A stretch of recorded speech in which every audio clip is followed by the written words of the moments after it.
One way to get to know your internal landscape is to listen to yourself.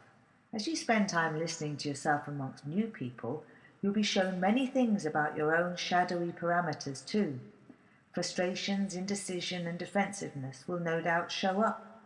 Come to accept these energies as part of a perfect combination that is you.